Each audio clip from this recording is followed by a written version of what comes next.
अस्सलाम वालेकुम दोस्तों, जादू नगरी का दूसरा पार्ट हाजिर है। वो आज घर में अकेली थी और सोचों में गुम थी। शहज़ादी हानिया कैसी हैं आप? अचानक दरवाजे पर वो चौकी और बौखला के सामने की सिमत देखा। एक शख्स खड़ा था। आप कौन हैं? इसकी नज़रों में खौफ था। मैं जादू नगरी की दुनिया का वज़ीर आला हूँ। इस वक्त आपसे मुलाकात ना हो सकी। दूसरी तरफ से वजाहत दी गई तो उसे कुछ सुकून मिला। तभी डोरबेल बजी। लगता है दानियाल आ गया है। आपको कैसे पता कि दानियाल होगा? वो चौंकी थी और बेयकीनी के आलम में वज़ीर आला को देखा। शहज़ादी, हमें सब पता चल जाता है, वज़ीर आला ने जवाब दिया। इसने दरवाज़ा खोला तो दानियाल ही था। अस्सलामु अलैकुम, वो फ्रेश सी आवाज़ में बोला। वालेकुम अस्सलाम, इसने दरवाज़ा बंद करते हुए जवाब दिया। दानियाल और हानिया, आप दोनों को आज जादू नगरी में आना होगा। वहाँ के लोग आपसे मिलना चाहते हैं। पर मैं कैसे जाऊँगी? हानिया ने परेशानी से कहा। इसी तरह जिस तरह दानियाल गया था। शहज़ादी, आपको अपना खून बहाना होगा। तो क्या मेरे साथ भी वैसे ही होगा जिस तरह दानियाल के साथ हुआ था? वो मुतफक्किर होके बोली। ये तो होना ही है। मैं अपने दोस्त के घर जाऊंगा। वो मुल्क से बाहर है और इस बार मेरे लिए मसला नहीं है। मेरे बारे में किसी को नहीं पता चलेगा। तो मेरा क्या होगा? मैं सबको क्या जवाब दूंगी? वो फिक्रमंदी से गोया हुई। इस बारे में फिर सोचेंगे, दानियाल ने तसल्ली दी। वहाँ कितने दिन रहना होगा? इसने पूछा। 2 या 3 दिन में। आपसे आपका नाम तो पूछा ही नहीं। इसे याद आया। हाँ शहज़ादी, मैं आपको अपना नाम बताना भूल गया। मेरा नाम मुस्लिम है। सारी रियासत के लोग मुझे वज़ीर आला कहते हैं। आप भी मुझे यही कहें। वो बोले तो उसने असबाब में सर हिलाया। दानियाल तो चला जाएगा शहज़ादी, मैं आपको लेने आऊँगा। आप 10 बजे तक तैयार रहिएगा, वज़ीर आला ने बताया। उनके जाने के बाद वो कुछ देर सोचों में उलझी रही। अपने कमरे में टहल रही थी। परेशानी इसके चेहरे पे नुमायाँ थी। तभी वज़ीर आला आए। शहज़ादी, आप तैयार हैं?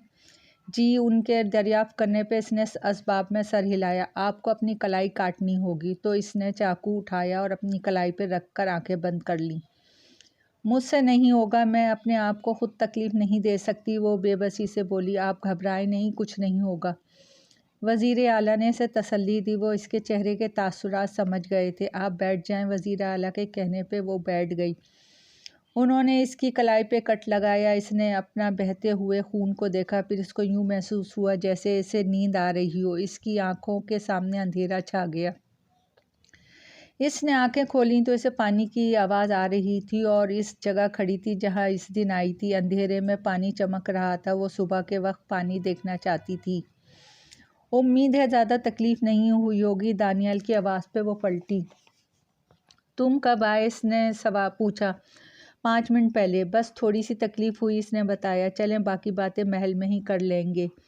वज़ीर आला की आवाज़ पर दोनों ने इनकी सिमत देखा, फिर आगे बढ़े। सर्दी लग रही है? इसको सीने पे बाजू लिपेटे हुए देखा तो दरियाफ्त किया। हाँ, यहाँ ज़्यादा सर्दी है। वो हल्का सा मुस्कुराई। महल में आपको सर्दी नहीं लगेगी। वज़ीर आला की आवाज़ पे दानियाल चौंका। वो भूल गया था कि उनके अलावा भी कोई है। फिर वो महल के एक कोने में आए। वहाँ का फर्नीचर इंतहाई खूबसूरत था। हानिया को लगा जैसे वो किसी कदीम दौर में आ गई हो। बाअदब बादशाह यूसुफ तशरीफ़ ला रहे हैं, बाहर से आवाज़ आई तो हानिया ने मुड़ के देखा। एक शख्स अंदर आया और वो इनसे मिल चुकी थी। इसी दिन शहज़ादी, शहज़ादे कैसे हो आप दोनों? ये कह के उन्होंने दोनों को गले से लगाया जैसे वो इन्हीं के बच्चे हों। आप दोनों को यहाँ इसलिए बुलाया गया है कि सारी रियासत को आपके बारे में पता चल जाए कि वो आपसे मिलना चाहते हैं। कल सुबह एक जश्न होगा, आप सबसे मिलेंगे। अभी आप आराम करें। वो मखसूस अंदाज में गोया हुए। वज़ीर आला, शहज़ादी हानिया और शहज़ादे दानियाल के आराम में कोई कमी ना हो। जी बादशाह सलामत, वज़ीर आला ने अदब से कहा। बादशाह यूसुफ हुक्म दे के चले गए। दानियाल ने अपने कमरे में जाते हुए हानिया को बगौर देखा जो वज़ीर आला के आगे बढ़ गई थी। ब्लू और ग्रीन रंग फ्रॉक में मलबूस वो ऐसे वाकई शहज़ादी लग रही थी। इसको कमरा दिखाकर वज़ीर आला चले गए। वो बेड पे दराज हुई। सुबह क्या होगा इसने सोचा तो वो कुछ और ज़्यादा परेशान हो गई थी, पर कुछ भी इसके बस में नहीं था। सुबह के 9 बज गए थे। हानिया अभी तक नहीं उठी थी। साइमा बेगम लाइबा से मुखातिब हुई। मैं देखती हूँ मामा, लाइबा ने कहा। नादिया भी अभी यहीं थी। हानिया उठो यार, सुबह हो गई है, 9 बज गए हैं। पर दूसरी तरफ से खामोशी थी। हानिया लाइबा ने तशवीश से पुकारा, पर अंदर से कोई जवाब नहीं आ रहा था। मामा, हानिया कोई जवाब नहीं दे रही है। इसके कहने पे साइमा बेगम और नादिया भी आ गईं। मामा, इस दरवाजे की दूसरी चाबी है? नादिया ने पूछा। हाँ है। लाइबा, जाओ जल्दी से वो दूसरी चाबी लेकर आओ। हानिया के जवाब कोई ना देने पे साइमा बेगम काफ़ी परेशान हो गई थी। लाइबा जल्दी से दूसरी चाबी ले आई। सबसे पहले लाइबा अंदर आई। पहली नज़र इसकी तरफ गई। हानिया इसे बेड पे बेजान सा पड़ा देख कर परेशान हुई। हानिया वो इसकी कलाई से बहते हुए खून को देख रही थी। ये क्या हो गया हानिया, ये क्या किया? साइमा बेगम चिल्ला के बोली थी। नादिया, देखना इसे क्या हो गया है। मामा, हमें इसे हॉस्पिटल लेके जाना होगा। मैं एहतिशाम को कॉल करती हूँ। नादिया उजलत में बाहर कहती हुई चली गई। कुछ ही देर में वो इसे हॉस्पिटल ले गए। नादिया, हानिया ठीक है? साइमा बेगम ने परेशानी से दरियाफ्त किया। मामा, हानिया ठीक है, इसे अभी होश नहीं आया है। ये सब वैसे ही हो रहा है जैसे मेरे इस पेशेंट के साथ हुआ था। पर आप परेशान ना हो, नादिया ने उन्हें तसल्ली दी। हानिया के साथ सब वही क्यों? इसकी वजह क्या है? लाइबा ने सोचा। सुबह हो चुकी थी, पता नहीं घर में क्या हो रहा होगा। इसने विंडो से बाहर देखते हुए सोचा। बाहर का मंजर बहुत खूबसूरत था। सामने आसमान को छूते पहाड़ और इन पर तैरते बादल और दूर तक फैली सब्ज घास यूं लग रहा था जैसे किसी ने कालीन बिछा दी हो। Good morning. इसी वक्त दानियाल कमरे में आया तो आवाज़ पर इसने पलट के देखा। Good morning. वो इसे देख के फ्रेश थी आवाज़ में बोली। रात कैसी गुजरी? इसने पूछा। अभी गुजरी, वैसे अच्छी गुजरी। वैसे तो मुझे नई जगह पर नींद नहीं आती है, पर यहाँ पर इतनी जल्दी सो गई। सुबह हुई तो पता चला। हाँ, मेरे साथ भी ऐसा हुआ था, दानियाल ने कहा। कितना प्यारा मंजर है। दानियाल विंडो से बाहर की तरफ देखकर बोला। हाँ, मैं अभी यही कह रही थी कि जिसने इस दुनिया का नाम जादू नगरी की दुनिया रखा है, सही नाम रखा है, वो बात कर रही थी और दानियाल इसके चेहरे को देख रहा था। पता नहीं वहाँ क्या हो रहा होगा। वो फिक्रमंद होती हुई बोली। कहते हुए दानियाल को देखा तो वो चौंक के बाहर देखने लगा। सब ठीक होगा। तभी दरवाजे पे हल्की सी दस्तक हुई और 3 कनीज़ें अंदर आईं। माफ़ी चाहते हैं शहज़ादे, आपको जाना होगा। शहज़ादी ने तैयार होना है और वज़ीर आला आपका इंतज़ार कर रहे हैं। चलो हानिया, फिर मिलते हैं। वो मुस्कुरा के गोया हुआ और बाहर चला गया। हानिया ने सफ़ेद और पिंक कलर की मैक्सी ज़ेबतन की हुई थी। वो किसी बारबी डॉल की तरह लग रही थी। तभी वहाँ मलका आई। उन्हें देखकर वो खड़ी हुई और सर को थोड़ा सा झुकाया। ये इनका सलाम का अंदाज़ था। शहज़ादी हानिया, मैं आपसे माज़रत चाहती हूँ, आप रात को मुलाकात नहीं हो सकी। मेरी तबीयत ठीक नहीं थी। वो माज़रत भरे लहजे में बोली। आप माज़रत क्यों कर रही हैं? मुझे मालूम हुआ था कि आपकी तबीयत के बारे में। अब आपकी तबीयत कैसी है? वो खुशगवार लहजे में गोया हुई।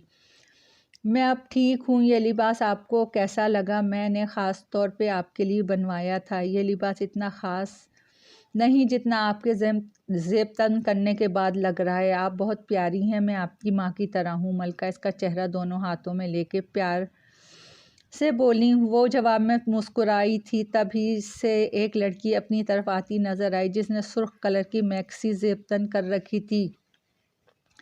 इसके सुनहरी बाल थे। शहज़ादी समीरा आप हैं? हानिया ने दरियाफ़्त किया। आपने पहचान लिया? वो मुस्कुराई। आप जैसी खूबसूरत लड़की ही शहज़ादी हो सकती है, हानिया ने खुशगवार लहजे में कहा। आप भी बहुत प्यारी हैं। समीरा गोया हुई।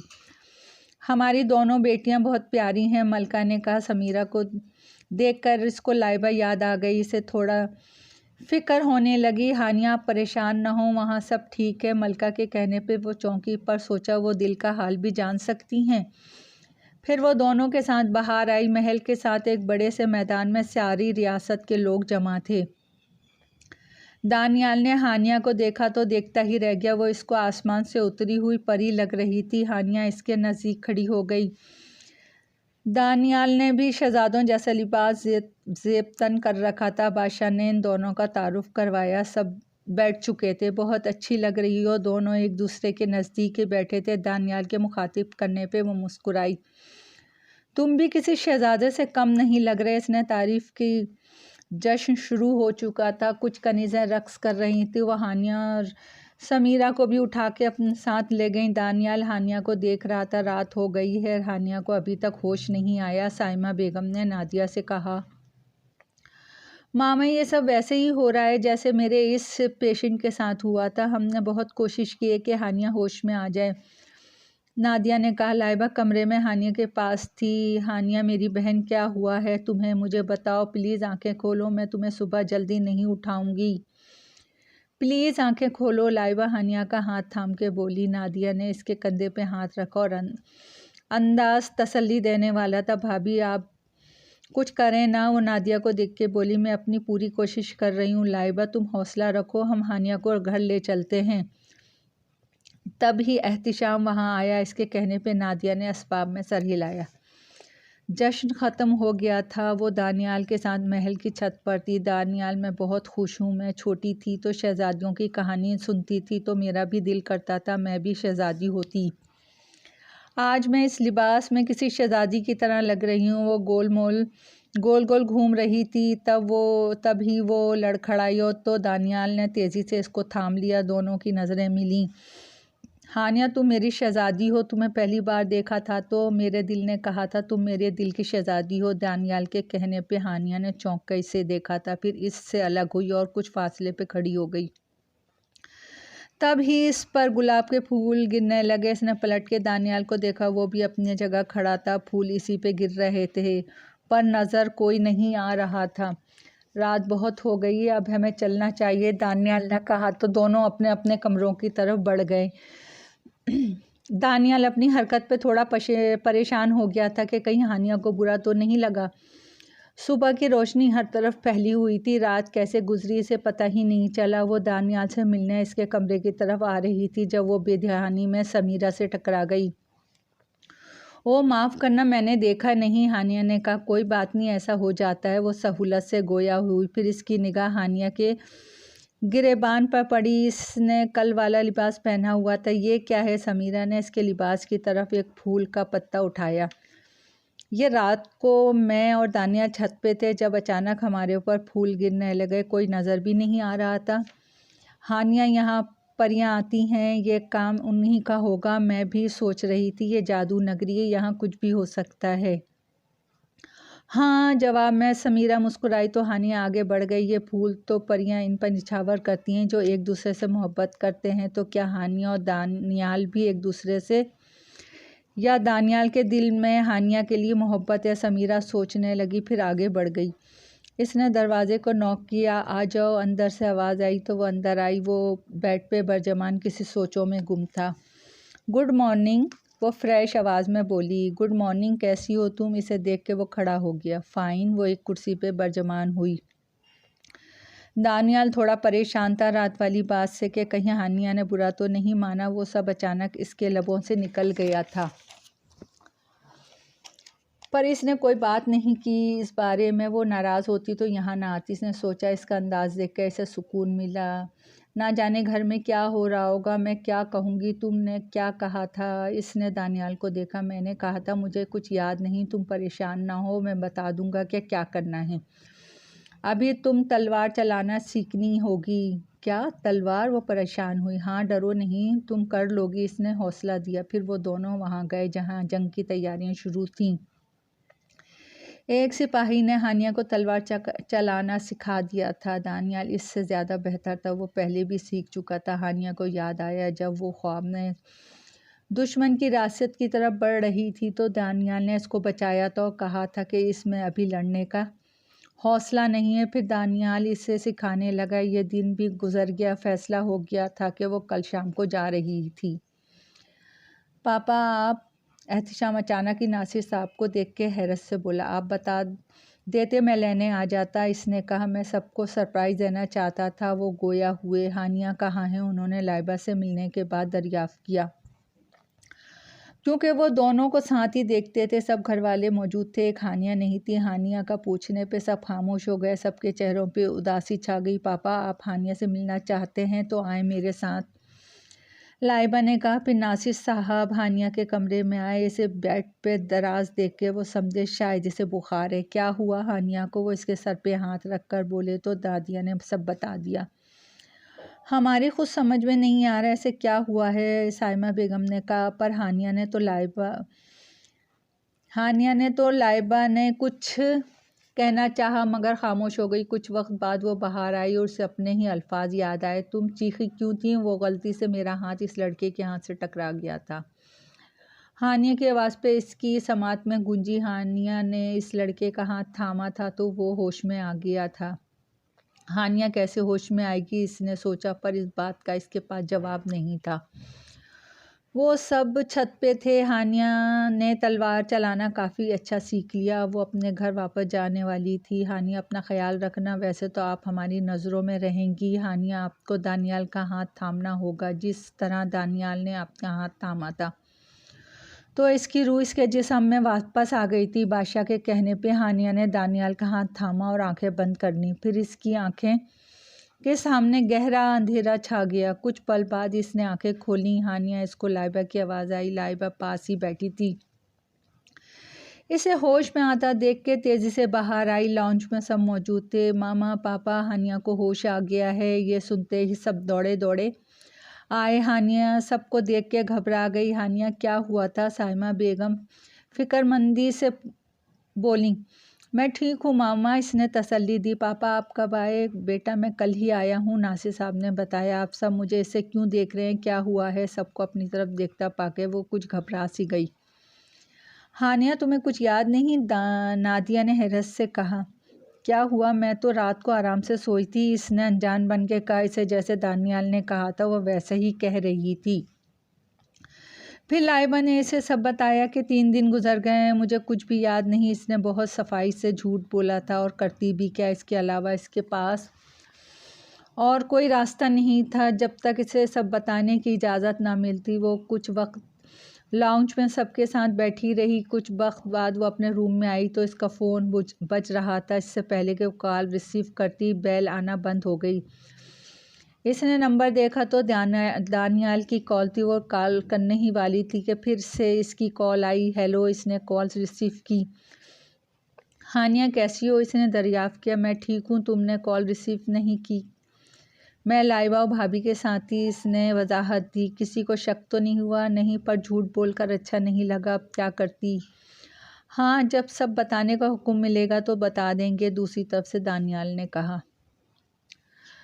तुम्हें इस हालत में देख के मैं बहुत परेशान हो गई थी। सुबह के 9 बज गए थे पर तुम नहीं जागी तो मैं तुम्हें देखने गई। भाभी भी इस वक्त लेट जाने वाली थी, तुमने कोई जवाब नहीं दिया तो मैं कमरे की दूसरी चाबी लेकर आई। तुम बेड पे बेजान पड़ी थी। भाभी ने भाई को कॉल की और तुम्हें हॉस्पिटल ले गया। सुबह से शाम हो गई, तुम्हें होश नहीं आया। फिर हमें तुम्हें घर ले आए। पापा ने अचानक आके सरप्राइज़ दिया, पर तुम्हारी हालत की वजह से इतना मज़ा नहीं आया। मैं और भाभी रात को तुम्हारे कमरे में काफ़ी देर तक बैठे रहे, इस उम्मीद के साथ कि शायद तुम्हें होश में आ जाओ। लाइबा इसको सब बता रही थी। हानिया, हुआ क्या था तुम्हें याद नहीं है? मैं सोच रही थी कि तुमसे इस लड़के को छुआ था तो वो होश में आ गया था और तुम्हारे साथ ऐसा हुआ तो मैं समझ नहीं पा रही थी। अब वो कैसे बताती 3 दिन इसने वहाँ क्या क्या किया था। हानिया लाइबा को इसको सोचों में गुम पा गए बोली तो वो चौंकी। मुझे याद नहीं है, मैं तो रात सुकून से सोई थी। मैं नहीं जानती। और तुम्हें ये चोट कैसे लगी और क्या हुआ? इसने मखसूस अंदाज में कहा। तभी नादिया भी वहाँ आ गई। वो लॉन में मौजूद थी। मामा ने बताया दोनों यहाँ हैं। वो कुर्सी पे बैठते हुए बोली। भाभी, मैं हानिया को बता रही थी 3 दिन में क्या क्या हुआ। वो सोने की तैयारी में थी तो दानियाल की कॉल आने लगी। हेलो, इसने कॉल रिसीव की। मैं तुम्हारे घर के बाहर हूँ और तुम्हारे रूम की खिड़की से अंदर आने वाला हूँ। तुम सोई तो नहीं? इसने पूछा। नहीं, इसने नफ़ी में सर हिलाया। चंद मिनट बाद वो इसके रूम में था। इस वक्त सब ठीक है ना? हानिया ने दरियाफ़्त किया। हाँ, वज़ीर आला ने कोई बात करनी है इसलिए आया हूँ, इसने वजह बताई। तभी मैं वज़ीर आला भी आ गए। शहज़ादा शहज़ादी माफ़ी चाहता हूँ इस वक्त आपको परेशान किया। वो अदब से बोले। कोई बात नहीं, आप बताएं, हानिया ने मखसूस अंदाज में कहा। आप दोनों को कल जादू नगरी आना होगा। बादशाह आपसे एक ज़रूरी बात करना चाहते हैं और जंग की भी तैयारी करनी है। अच्छा, कितना वक्त है? हानिया ने पूछा। कल सुबह से अगले दिन की शाम तक। पर मैं क्या करूँगी? फिर से परेशान हो जाएंगे। मेरे पास कोई ऐसी जगह नहीं है जहाँ मैं जाऊँ। वो परेशान हुई। हानिया, तुम मेरे साथ आ जाना, वैसे भी हम दोस्त हैं, मुश्किल में एक दूसरे का साथ देना है। दानियाल ने इसकी मुश्किल का हल निकाला। आप दोनों सुबह 10 बजे तक आ जाइएगा।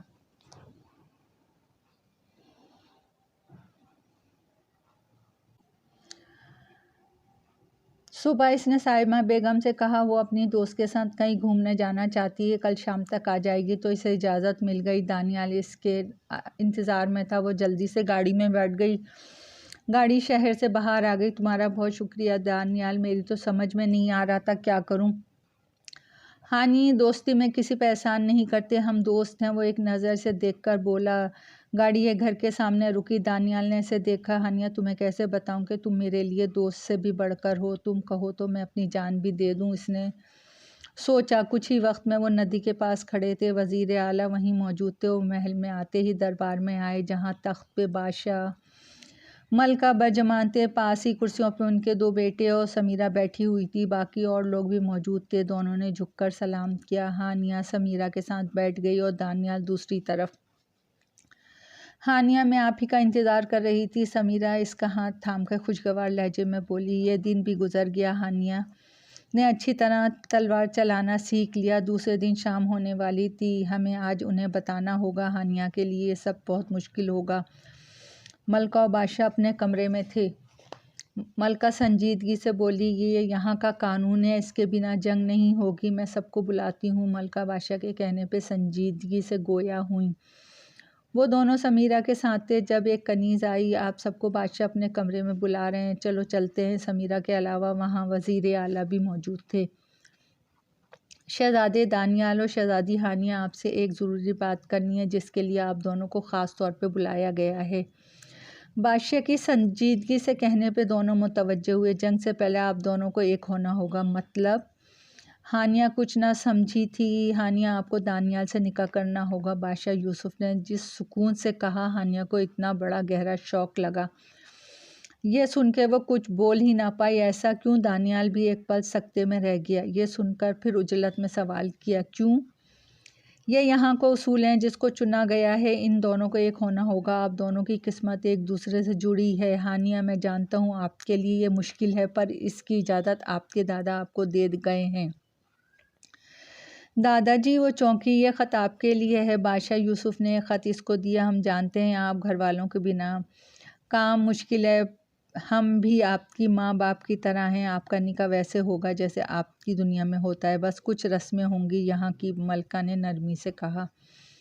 हमें कल ही आपका जवाब चाहिए। वो नर्म लहजे में गोया हुई। वो दोनों वापस आए तो हानिया सारे रास्ते खामोश रही। दानियाल ने भी कुछ ना कहा। घर में आकर सबसे मिलने के बाद वो कमरे में आई। इसे रात का इंतज़ार था ताकि सो जाए तो वो सुकून से ख़त का मुताला कर सके। रात सबके सोने के बाद इसने कमरे का दरवाज़ा लॉक किया और ख़त पढ़ने लगी।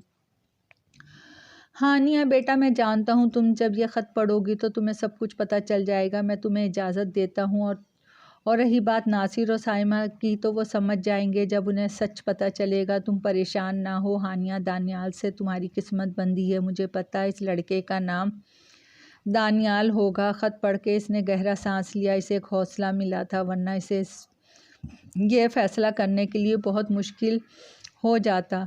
अगले दिन रात को दोनों फिर से जादू नगरी आए। हम तैयार हैं, दानियाल ने कहा। हानिया ने रास्ते ही में इसे अपना फ़ैसला सुना दिया था। दानियाल के कहने पे बादशाह ने दोनों को गले से लगाया। इस दुनिया में भी आप मियाँ बीवी होंगे और उस दुनिया में भी। मलका ने कहा। 2 दिन बाद आपको यहाँ आना होगा। कितने दिन के लिए? हानिया ने पूछा। 4 दिन के लिए, इससे ऊपर भी हो सकते हैं, मलका ने बताया। कुछ ही वक्त में वो वापस जाने वाले थे। वो शहज़ादी समीरा से मिलने जा रही थी जब एक कनीज़ आई और उसको एक ख़त दे गई। इसमें लिखा था, वहाँ आओ जहाँ हम आते हैं। इसने सोचा शायद दानियाल वापस जाने को कह रहा है। वो महल से बाहर आई। आसपास रोशनियां थी, इसलिए से कोई मसला नहीं था। वो नदी के पास आई। दानियाल का रुख नदी की तरफ था। दानियाल इसकी पुकार पर पलटा, इसके सामने आया। हानिया को लगा वो अभी कहेगा चलें, पर वो कुछ कहने के बजाय इसके कदमों में बैठ गया। तो वो हैरान हुई। हानिया, आई लव यू, क्या तुम दिल से मुझे कबूल करती हो? जब से मैंने तुम्हें देखा है तुम्हारा दीवाना हो गया हूँ। पहले मैं बताना चाहता था, पर मैंने सोचा जंग के बाद बताऊँगा, पर अब हालात कुछ और हैं। इसने एतराफ़ किया था कि अपनी मोहब्बत का। वो इसको देखती रही, इस शफ़ाफ़ पर वो हैरान थी। हर तरफ गहरी खामोशी थी। हाँ, मुझे कबूल है। वो गोया हुई खामोशी माहौल में इसकी आवाज़ साफ सुनाई दी थी। सच में हानिया? वो खड़ा होकर बेयकीनी से बोला। इसने असबाब में सर हिलाया। तभी दोनों तरफ फूल गिरने लगे। दोनों महल में आए। समीरा वहीं मिल गई। दोनों को देख के मुस्कुराई। मुझे पता चला हानिया तुम महल में नहीं थी। ये खुशबू हानिया, मैंने तुमने पहले नहीं बताया था।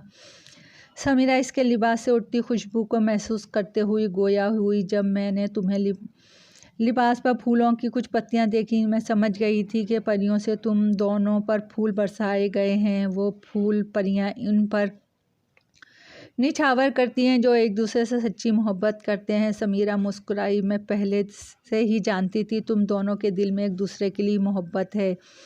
यहाँ के कानून के बारे में जानती थी, पर बता नहीं सकती थी जब तक इजाज़त ना मिले। समीरा ने हानिया को गले से लगा के वजाहत देते हुए कहा। दोस्तों, कहानी जारी है। पसंद आए तो लाइक और सब्सक्राइब कीजिएगा। आपकी दुआओं की तलबगार।